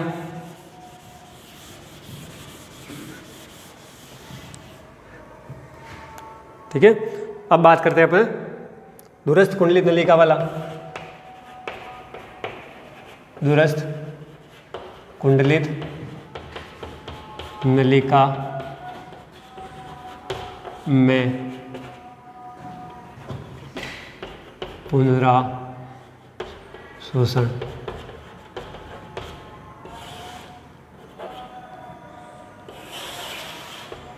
इसमें क्या होगा, सोडियम व क्लोरीन का पुनरावशोषण होता है।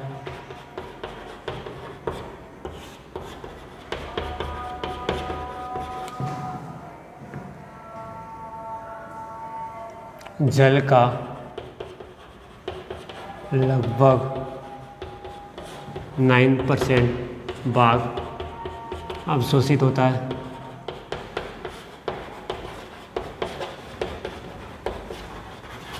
कितना हो गया?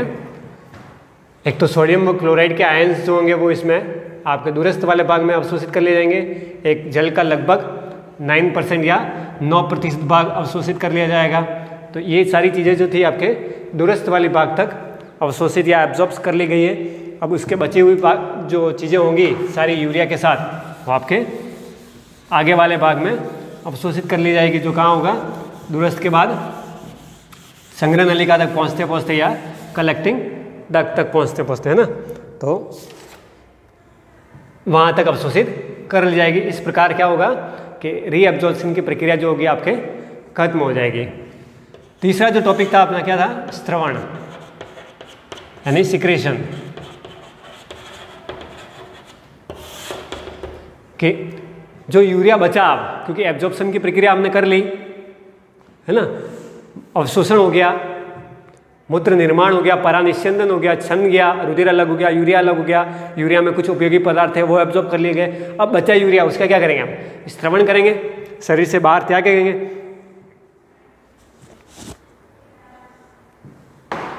क्या होता है कि परानिस्यंदन की प्रक्रिया में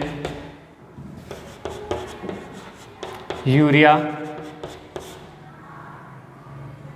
हिपेरिक अम्ल, यूरिक अम्ल, यूरिक अम्ल आदि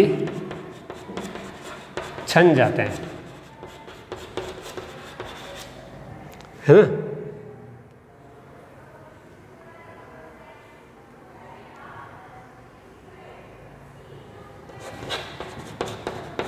हेनले लूप समीपस्थ कुंडलित नलिका दूरस्थ कुंडलित नलिका द्वारा कुछ अनुपयोगी पदार्थों का सक्रिय अभिगमन द्वारा बाहर त्यागना, ये आपकी क्या कहलाएगा, स्त्रवण या सिक्रेशन। तो मूत्र निर्माण की जो 3 प्रक्रियाएं थी वो अपने तीनों प्रक्रिया यहाँ कंप्लीट हो चुकी हैं। स्त्रवण हो गया, परानिस्यंदन हो गया और वर्णनात्मक पुनरावशोषण हो गया। यानी मूत्र हमने रुधिर से सेपरेट कर दिया, सेपरेट करने को अपन ने क्या बोला, अल्ट्राफिल्ट्रेशन यानी परानिस्यंदन। उसके साथ यूरिया में कुछ उपयोगी पदार्थ आ गए थे जिसे हमने शरीर के द्वारा पुनः अवशोषित कर लिया, उसे हमने क्या बोला, वर्णात्मक पुनरावशोषण यानी सेलेक्टिव रीअब्जॉर्प्शन। और उसके द्वारा जो बना हुआ प्योर यूरिया था, उस प्योर यूरिया को स्त्रवण यानी सिक्रेशन की प्रोसेस के द्वारा क्या हुआ, हमने शरीर से बाहर त्याग दिया। ये आपका हो गया स्त्रवण यानी सिक्रेशन। तो मूत्र निर्माण से लेकर सिक्रेशन, ये 3 विधियाँ थी जो आपके मूत्र निर्माण को प्रदर्शित कर रही थी, मूत्र को यानी यूरिया को बना रही थी। वो सारी प्रोसेस इसके अंदर आ चुकी है। अब कुछ ऐसे टॉपिक्स बाकी हैं जो आपके यूरिया के साथ या रुधिर के साथ जब ग्लूकोज मौजूद रहता है, यूरिया मौजूद रहता है, उसके थ्रू आपके शरीर में कुछ बीमारियां फैल जाती हैं। उनकी बीमारियों को क्या क्या बोलते हैं, है ना। जैसे आपने नाम सुना होगा, एक दो एग्जांपल बता, जैसे डायबिटीज़ मेलाइटस, डायबिटीज़ इंसिपिडस। जब ग्लूकोज की मात्रा बढ़ जाती है उसे क्या बोलते हैं, है ना। जब कम हो जाती है उसे क्या बोलते हैं। ये सारी चीज़ें अपनी लेसन के एंड में है, वो कुछ बाकी रहेगी। जब भी अपनी अगली क्लास होगी उसके बारे में अपन चर्चा करेंगे। तब तक के लिए गुड बाय।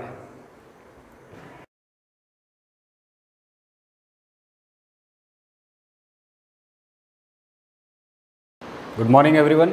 जैसा कि आप जानते हो कि ईयर के बारे में हमने स्टार्ट किया था, सेंस ऑर्गन में पहले आई हमारा हो चुका था और ईयर में भी लगभग कंप्लीट होने आ गया। और आपका ईयर वाला जो सेंस ऑर्गन है वो कंप्लीट होते आपका चैप्टर क्या हो जाता है, कंप्लीट हो जाता है। तो उसमें जो हमारे बाकी था, मैं जो आपको बताने वाला था वो था मैकेनिज्म ऑफ हियरिंग। तो लास्ट जो टॉपिक है इसका चैप्टर का वो है आपका मैकेनिज्म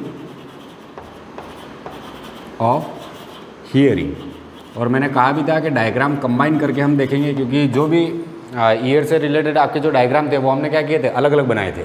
अलग अलग पार्ट्स को पहले समझा था, फिर बाद में उसको हम क्या करेंगे, साथ में ज्वाइन करेंगे, ताकि आप उसको क्लियरली समझ सको। क्योंकि एग्जाम में आपसे अलग अलग पूछा जाए ऐसा ज़रूरी नहीं है। पर ये भी ध्यान रखना है आपको कि जैसे कोक्लिया है, कोक्लिया को हमेशा अलग ही पूछा जाता है आपके, कभी कंबाइन साथ में आता नहीं है। यानी फंक्शन पूछा जाए सीधा कोक्लिया का और इसका स्ट्रक्चर पूछा जाए तो आपको बनाना भी सर्कुलर नहीं है। आपको जैसे बताना है कि ये कोल्ड होता है। जैसे हमने कोक्लिया के बारे में बात की थी, वो कैसा होता है, कोल्ड होता है। और कोल्ड कितना होता है, 2/3/4।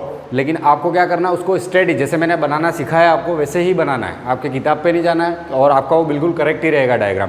तो आपको ध्यान रखना है कि हम उसको क्या करेंगे, कोल्ड पार्ट को पहले स्ट्रेट करते हैं और स्ट्रेट करके उसको शो किया जाता है। मतलब जो डायग्राम हमने शो किया था वो क्या था, स्ट्रेट पार्ट था, क्योंकि कोल्ड पार्ट में उसको समझा नहीं जा सकता है। तो आज जो हमारा लास्ट टॉपिक है वो है मैकेनिज्म ऑफ हियरिंग।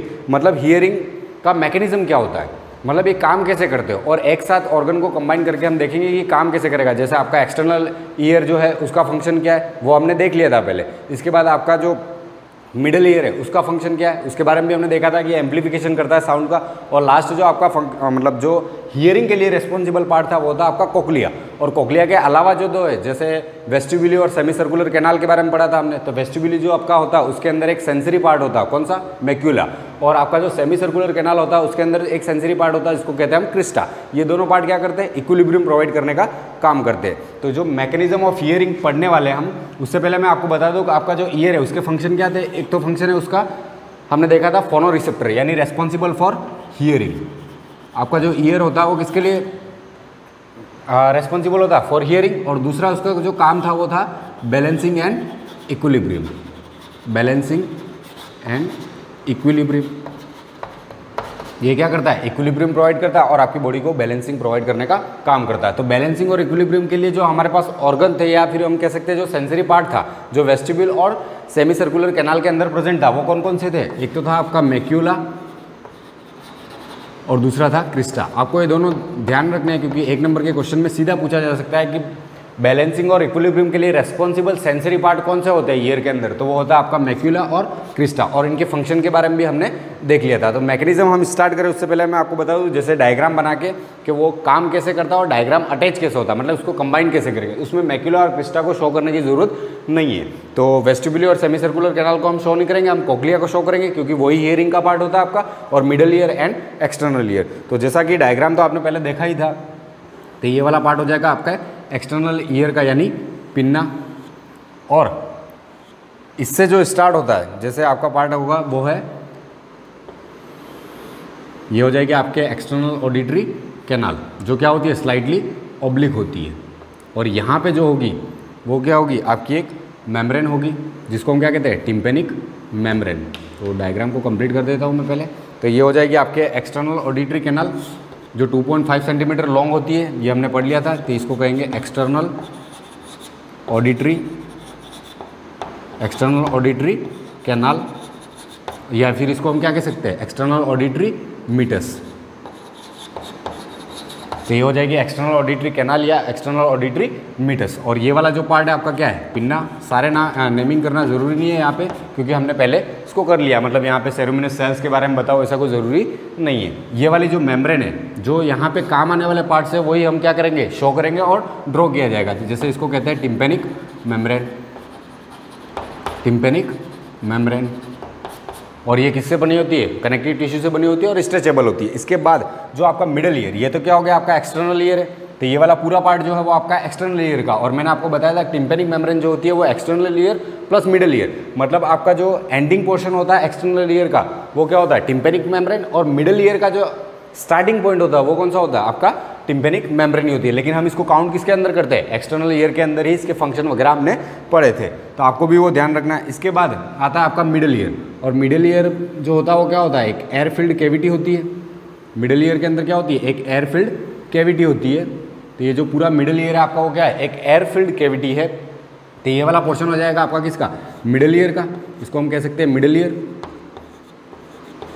और मिडल ईयर के अंदर जानते हो आप 3 ऑसिकल्स होती है। क्या प्रेजेंट होती है? 3 ऑसिकल्स या बोन प्रेजेंट होती है, जो क्या करती है? साउंड का एम्प्लीफिकेशन करने में हेल्प करती है। तो आपका ये वाला जो पार्ट है यहाँ पे आपको ध्यान रखना है, ये जो पोर्शन होता है हमने इसको भी नेमिंग किया था, और ये मोस्ट इंपॉर्टेंट पार्ट है, इसको कहते हैं यूस्टेशियन कैनाल।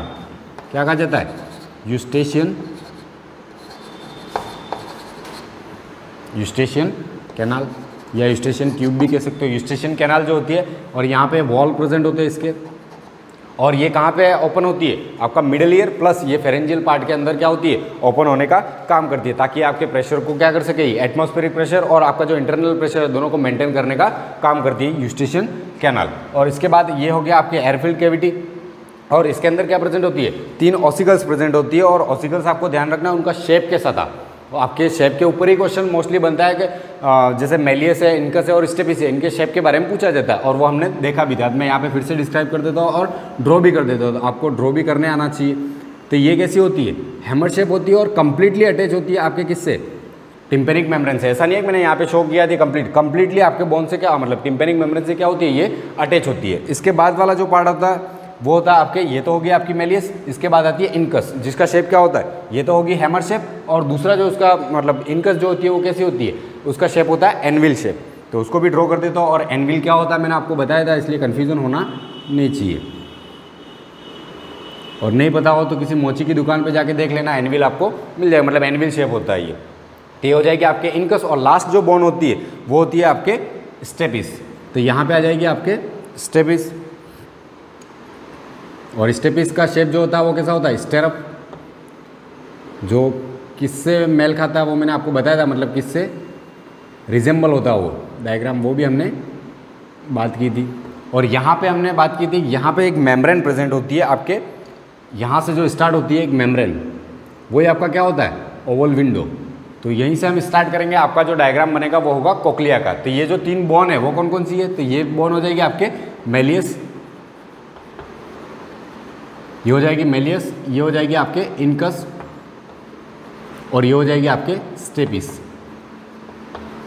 इसके बाद जो डायग्राम आएगा वही हमारा कनेक्ट करना बाकी था। मैंने जो आपको कहा था कि उस डायग्राम को साथ में कनेक्ट करके हम देखेंगे, तो आपको ईयर का डायग्राम बनाने के लिए बोले तो आपको वैसा ही बनाना है। तो यहाँ से हम स्टार्ट करेंगे और डायग्राम वैसा ही बनाएगा। जैसे मैंने आपको कहा था कि आपकी जो कोक्लिया होता है वो क्या होता है? कोल्ड होती है, कुछ ऐसी बनी हुई रहती है, लेकिन हम इसको ऐसा नहीं शो करके जैसा हमने बनाया था उसी डायग्राम के हिसाब से उसको शो करेंगे। तो यहाँ पे जो होता है आपका क्या होता है?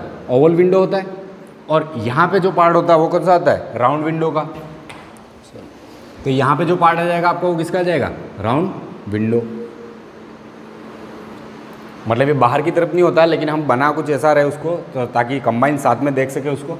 और यहाँ से स्टार्ट हो जाएगा, जैसे इसको छोटा सा बना लेते हैं यहाँ पे, ताकि कंप्लीट पार्ट को आप समझ सको और इसका मैकेनिज्म क्या होता है।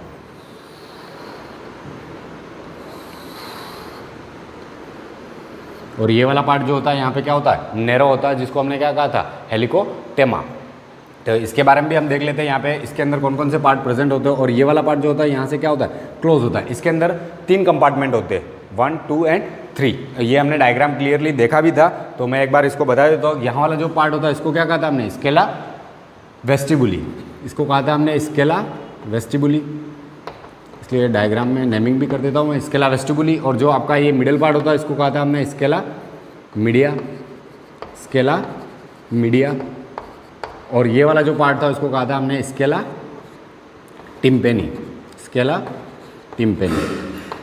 इसके बाद जो आपकी मिडिल ईयर होती है, तो यहाँ पे आपको दोनों मेम्ब्रेन ध्यान रखनी है। जैसे अबव वाली मतलब रूफ पार्ट जो होता है, मिडिल जो आपका स्केला मीडिया है, उसका जो रूफ वाला पार्ट होता है वो कौन सी मेम्ब्रेन होती है? रेजनस मेम्ब्रेन। ये मेम्ब्रेन ध्यान रखनी है आपको, रेजनस मेम्ब्रेन। और जो बेस वाला पार्ट होता है इसके, मतलब रूफ के बाद जो बेस वाला पार्ट होता है स्केला मीडिया का, ये वाली भी मेम्ब्रेन क्या कहलाती है? ये कहलाती है बेसिलर मेम्ब्रेन। तो ये हो जाएगी आपकी बेसिलर मेम्ब्रेन।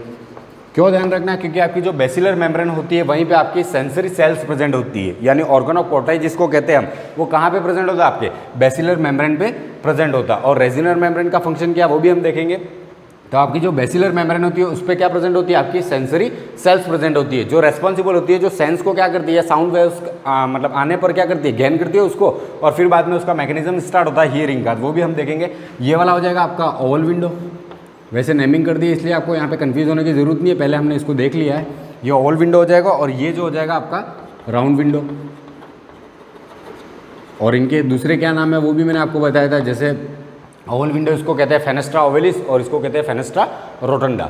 और ये जो आपके स्केला मीडिया, स्केला टिम्पेनी और स्केला वेस्टिबुली है, आपको पता है स्केला वेस्टिबुली और स्केला टिम्पेनी, इसके अंदर कौन सा लिक्विड भरा होता है? पेरिलिम्फ। और जो स्केला मीडिया होती है उसके अंदर कौन सा लिक्विड फील्ड होता है? तो एंडोलिम्फ। आपको ये पता होना चाहिए। और यहाँ पे सारी नेमिंग नहीं कर रहा हूँ मैं, जो काम किए वही एक बार शो कर रहा हूँ, लेकिन आपको अलग से पूछा जाए तो आपको सारी नेमिंग करनी है। और यहाँ पे जो आपकी बेसिलर मेम्ब्रेन होती है वहाँ पे क्या प्रेजेंट होती है? आपकी सेंसरी सेल्स होती है। तो मैं सपोर्टिंग सेल्स नहीं बनाऊंगा और सीधे सेंसरी सेल्स ही बना रहा हूँ, ताकि उसको शो नहीं करना पड़े सारों को। और इसके ऊपर क्या प्रेजेंट होते हैं? सिलिया प्रेजेंट होते हैं, जो स्टिमुलस को क्या करते हैं? गेन करने का काम करते हैं। और ये आपकी सेंसरी सेल्स होगी। और यहाँ पे प्रेजेंट होती है आपकी एक मेम्ब्रेन, जो जिलेटिनस मेम्ब्रेन होती है, जिसको हमने कहा था टेक्टोरियल मेम्ब्रेन। ये भी इंपॉर्टेंट हो जाती है। तो ये हो जाएगी आपके टेक्टोरियल मेम्ब्रेन। ये कौन सी मेम्ब्रेन है? Tectorial membrane. ये हो जाएगी आपकी टेक्टोरियल मेम्ब्रेन, और ये हो जाएगी आपके सेंसरी सेल्स। और यहीं से अराइज होती है आपकी नर्व फाइबर, जो कनेक्ट होकर नर्व फाइबर बनाने का काम, मतलब इन सेंसरी सेल से क्या अराइज होती है? नर्व अराइज होती है, और वो कनेक्ट होकर कहाँ जाती है? ब्रेन के पास। और इनको हमने क्या कहा था? ऑडिटरी नर्व फाइबर है ये आपकी। और ये क्या बना रही है? पूरा जो ऑर्गन था हमने कहा था इसको ऑर्गन ऑफ कोर्टाई। आपको ये भी पता होना चाहिए इसको ऑर्गन ऑफ कोर्टाई कहते हैं, क्योंकि इस पर भी सीधा स्पेसिफिक क्वेश्चन बन जाता है। ऑर्गन ऑफ कोर्टाई काम क्या करता था, आपको फंक्शन वही बताना जो मैं यहाँ पे अभी शो करूँगा। ये होगी आपकी टेक्टोरियल मेम्ब्रेन। ये कैसी होती है? जिलेटिनियस होती है।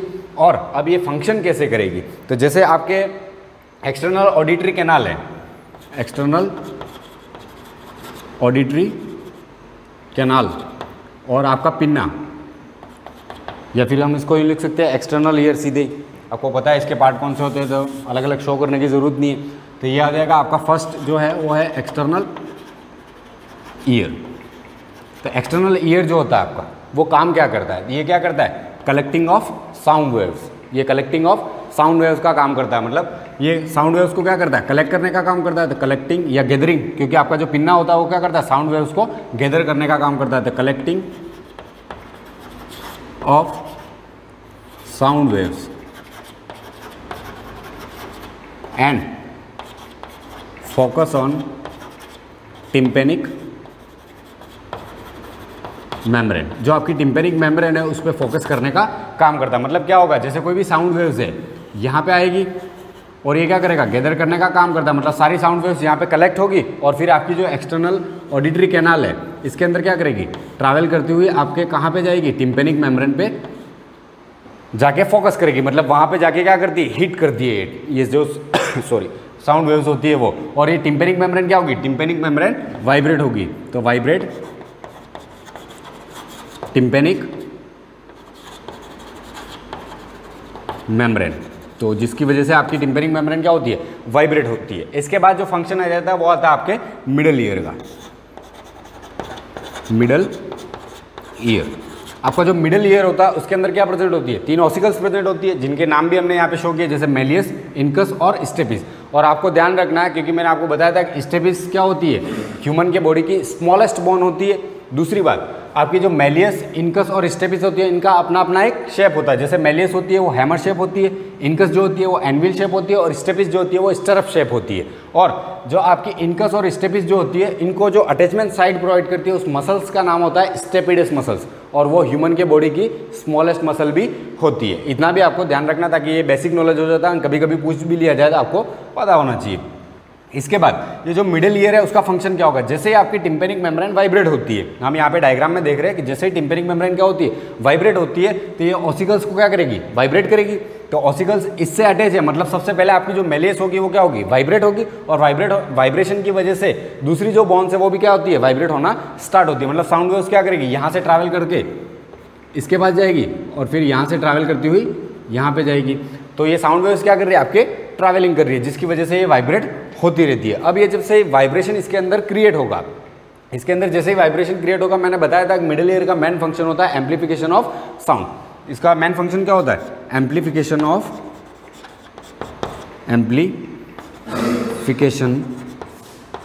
Of sounds. ये क्या करता है, एम्प्लीफाई करता है आपके साउंड को, मतलब जो साउंड वेव्स आ रही है उसको एम्प्लीफाई करने का काम करता है। और कितना एम्प्लीफाई करता है, तो 22 टाइम्स। मतलब जो भी साउंड वेव्स आ रही है उसको, उसकी जो भी रेंज है उससे वो क्या कर देती है, उसको 22 टाइम्स एम्प्लीफाई कर देती है। मतलब आपके पास जो भी साउंड वेव आ रही है उसको 22 टाइम्स एम्प्लीफाई करने का काम कौन करता है, आपका मिडिल ईयर। तो आपको ये नंबर ध्यान रखना है कि जब आपके मिडिल ईयर होता है, ये सारे एक साथ नहीं पढ़े थे हमने, मैं यहाँ पे शो कर रहा हूँ, तो मैकेनिज्म आपको ध्यान होना चाहिए कि जो आपका मिडिल ईयर होता है उसके अंदर 3 ऑसिकल्स होती है।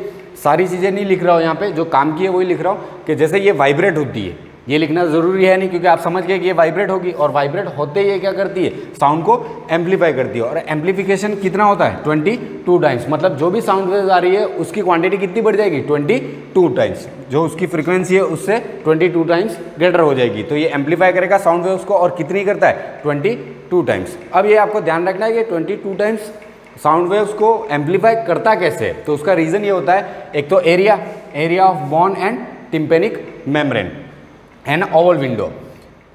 एक तो रीजन होता है इसका एम्प्लीफाई करने का, एरिया ऑफ बोन एंड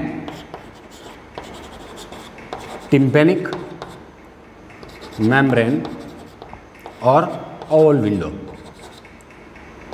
इनका जो एरिया होता है वो स्मॉल होता है। अब कैसे, मैं बताता हूँ आपको। जैसे यहाँ पे टिम्पेनिक मेम्ब्रेन जो होती है उसकी साइज और स्टेपिस की साइज देखो, तो स्टेपिस की साइज क्या है, बहुत ज़्यादा ही छोटी है, और आपका जो टिम्पेनिक मेम्ब्रेन जो है उसकी साइज़ क्या होती है, स्टेपिस से ज़्यादा होती है। और इन बॉन्स की भी क्या है, मेलियस की और इनकस की, इनकी साइज़ क्या है, ज़्यादा है। अब जैसे कोई साउंड वेव्स आ रही है तो यहाँ पे गैदरिंग तो ज़्यादा होगी, और यहाँ से रिलीज होते टाइम यहाँ पे क्या हो जाएगी, इसकी साइज़ स्मॉल है, जिसकी वजह से वो साउंड वेव्स क्या करेगी, फोकस ज़्यादा करती है। और ज़्यादा साउंड वेव आ रही है लेकिन कम जाएगी तो वाइब्रेशन क्या हो जाएगा, बढ़ जाएगा, और एम्प्लीफिकेशन होता है। तो जो एरिया ऑफ बोन और टिम्पेनिक मेम्ब्रेन की वजह से और ओवल विंडो की वजह से आपका जो साउंड वेव है वो कितना होता है, 2.2 टाइम्स ग्रेटर हो जाता है। कितना, 2.2 टाइम्स ग्रेटर हो जाता है। इसके बाद जो आपका लिक्विड है, एरिया मतलब क्या हो रहा है, यहाँ पे एयर फिल्ड कैविटी से आपके लिक्विड में जा रहा है, ये ट्रांसफर हो रहा है। ठीक है, आपको ये भी ध्यान रखना है कि आपके लिक्विड में जाके ये ट्रांसफर हो रहा है। तो ट्रांसफर कहाँ हो रहा है, एयर टू लिक्विड। आपकी जो साउंड वेव्स है वो एयर टू लिक्विड ट्रांसफर हो रही है, और आपके कोक्लिया के अंदर जाएगी। कहाँ पे जाएगी, एंड गोज टू कोक्लिया, मतलब कोक्लिया के अंदर ट्रैवल करती है, जिसकी वजह से इसके मतलब जो एम्प्लीफिकेशन है वो कितना हो जाता है, 10 टाइम्स। कितना हो जाता है, 10 टाइम्स। मतलब यहाँ पे 10 टाइम्स ग्रेटर हो जाएगा। तो हम जानते हैं 2.2 मल्टीप्लाई बाय 10, तो कितना हो जाएगा, ये 22 टाइम्स हो जाएगा। तो आपको ध्यान रखना है कि मिडिल ईयर का फंक्शन क्या होता है, amplification of sound waves 22 times. मतलब कितना, मतलब एम्प्लीफाई करेगा ये 22 टाइम्स, इसको एम्प्लीफाई करने का काम करता है। और इसका रीज़न क्या होता है, तो एक तो बोन, टिम्पेनिक मेम्ब्रेन और ओवल विंडो का जो एरिया होता है उसकी वजह से, और एयर फिल्ड कैविटी होती है, प्लस एयर टू लिक्विड आपकी वेव क्या करती है, ट्रांसमिट होती है। 22 और 10 टाइम्स क्या होती है, ग्रेटर होती है, जिसकी वजह से आपका ये एम्प्लीफिकेशन कितना हो जाता है, 22 टाइम्स हो जाता है। इसके बाद जैसे आपकी साउंड वेव ट्रैवल करेगी तो हम जानते हैं कि ये क्या है, लिक्विड मीडियम है। पहले क्या था, एयर फिल्ड कैविटी थी, ये वाली जो कैविटी है वो क्या है, एयर फिल्ड है। हमने यहाँ पे शो भी किया है कि एयर टू लिक्विड ट्रांसमिट करती है। तो जैसे ही आपके एयर से लिक्विड में जाएगी, मतलब यहाँ पे क्या होता है, पेरिलिम्फ होता है, यहाँ पे भी पेरिलिम्फ होता है, और मिडल में क्या होता है, एंडोलिम्फ प्रेजेंट होता है। तो जैसे ही ये साउंड वेव्स ट्रैवल करती है, क्या करती है, एयर से आपके कहाँ पे जाएगी, लिक्विड के अंदर ट्रांसमिट होगी,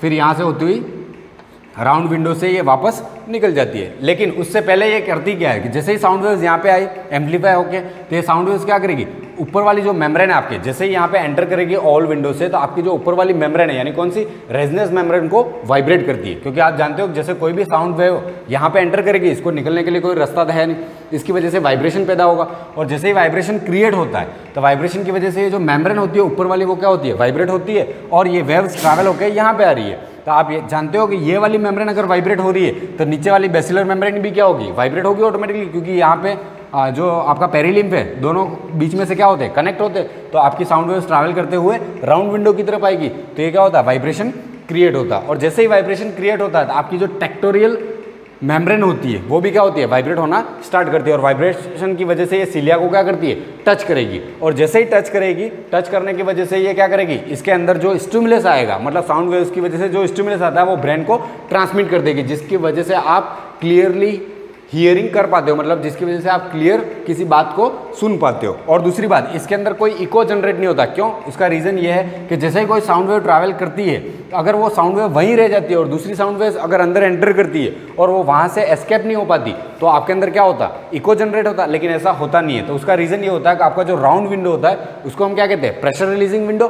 तो होता है क्या, जैसे ही साउंड वेव्स आपकी यहाँ से एंटर करती है और ऑल विंडो से एंटर करने के बाद वो राउंड विंडो से क्या हो जाती है, एस्केप हो जाती है। और आपके मैकेनिज्म क्या होता है, मैंने आपको ये बता दिया कि इसका रीज़न ये होता है कि जैसे ये वाइब्रेट होगी टेक्टोरियल मेम्ब्रेन, और ये क्यों वाइब्रेट हो रही है वो भी हमने देख लिया। तो टेक्टोरियल मेम्ब्रेन जैसे ही वाइब्रेट होती है किसको टच करती है, स्टीरियो सिलिया को, यानी सेंसरी सेल्स के जो सिलिया है उनको क्या करती है, ये टच करती है, जिसकी वजह से वो साउंड वेव्स क्या होती है, ट्रैवल होकर नर्व फाइबर के थ्रू आपके ब्रेन के पास जाएगी और आपका ब्रेन उस साउंड को डिटेक्ट करता है। और उस साउंड को हम क्लियर क्यों सुन पाते हैं, तो उसका रीजन है ग्राउंड विंडो से वो क्या हो जाती है, जो भी साउंड वेव है वो एस्केप हो जाती है, यानी वो अंदर नहीं रहती है, जिसकी वजह से इको जनरेट होता नहीं है। तो ये हो गया आपका मैकेनिज्म ऑफ हियरिंग। और जो आपका सेंस ऑर्गन वाला चैप्टर है उसके अंदर दो मेन पार्ट दे रखे थे आपके, एक तो आपके आई था और दूसरा था आपका ईयर। तो वो यहाँ पे क्या हो जाता है, खत्म हो जाता है। इसके बाद आपके दूसरे भी दे रखे जैसे स्किन और आपके गस्टाटो रिसेप्टर है, उसके बारे में भी दे रखा है। उसके बारे में हम अलग से पढ़ेंगे, जब उसको बताने की ज़रूरत होगी मैं उसी टाइम बताऊंगा। जैसे नोज़ के बारे में है तो हम नोज़ के बारे में डाइजेस्ट सिस्टम के अंदर पढ़ लेंगे, और स्किन के बारे में भी मैं आपको शो करूंगा वो फंक्शन कैसे करती है, क्योंकि ये अदर सेंस ऑर्गन हो जाते हैं और इतना ज़्यादा डिटेल में दिया नहीं है। सिर्फ आपके इंट्रोडक्शन दे रखा है कि स्किन भी एक सेंस ऑर्गन होता है और नोज़ भी होता है। और नोज़ क्या करता है, स्मेलिंग के लिए रिस्पॉन्सिबल है, और स्किन जो होता है आपके टच वाला आपको क्या करता है, सेंस प्रोवाइड करने का काम करता है। इतना ही उसके अंदर दे रखा और उसके नाम दे रखे जैसे गस्टाटो रिसेप्टर किसको कहते हैं वगैरह सब कुछ।